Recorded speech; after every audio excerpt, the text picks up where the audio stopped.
Today looking at the Blackmagic Camera app and a feature that I don't think enough people use, but if you do use it, it'll save you a lot of time and make shooting with the app much more efficient.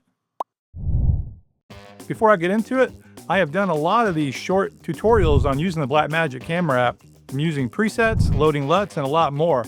So be sure to check out those videos if you're wanting to learn the Blackmagic Camera app, or if you want a really deep dive, check out my full course on learning the Blackmagic Camera app. If you're interested in that, link is in the description. All right, so what are these buttons here on this side of the screen? Well, they're called the function buttons, and you can map stuff to them. I've got peaking, I've got false color, and I've got overcranking. Well, that's what I call it anyway. In Blackmagic, they call it off speed. And so while you're shooting, you don't have to dig into the menu or stop what you're doing more or less to be able to jump into these different features, which I really, really like. And to set them up, all you do is you go to the main menu, and there's actually a complete section for it called function buttons. You have to engage them. If you have that off, you go back over here and they're no longer there.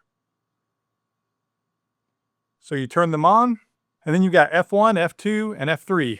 And so then from there, you can choose what you want to map. Again, I have focus assist, which is peaking, false color, and off speed. Those are the ones I use a lot, and I want to be able to toggle them on and off. And so you have an entire assortment for each button.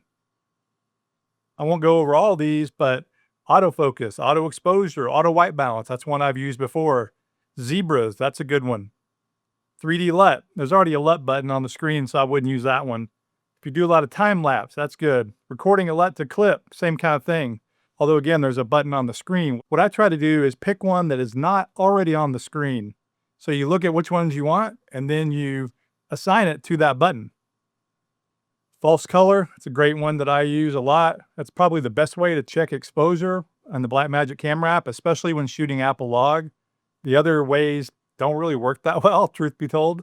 And then off speed is a great one because I shoot a lot of slow motion, especially when I'm doing B-roll, and it can be a pain to jump back and forth. And so when you do F3 on my function button, it automatically goes to 60/24, which means a 40% slow motion. If you go into the main section there, you can see where you can adjust it. And whatever you adjust this to, I leave it on 60 more times than not. But let's say I wanted to do 90. Now I'll close that out. Now when I turn that off, it goes back to normal shooting. But when I click that button again, now you got 90/24. So it remembers your last setting, which is nice. So I'll turn that off. Now, of course, when you're shooting, it's kind of a pain to have those on the screen. You could just do that. You swipe down, all the data goes away. But I like having some data on the screen. So all you do then is you swipe to the right and they go away. You got the three little dots there. Kind of like you do on this side over here. But this side over here are some different controls. And the main one is the Blackmagic remote control, which a lot of people didn't realize they hid over there. And I did a video about that, by the way, too. If you want to learn how to use that, check that video out. But you swipe those away, and to get them back, you just click on the dots, and there you go. So it's a really simple thing, but if you get in the habit of using it, it can really speed up what you're shooting. So definitely consider using the function buttons. And again, if you want to learn more about the Blackmagic Camera app, check out my full course, link in the description. Thanks for watching.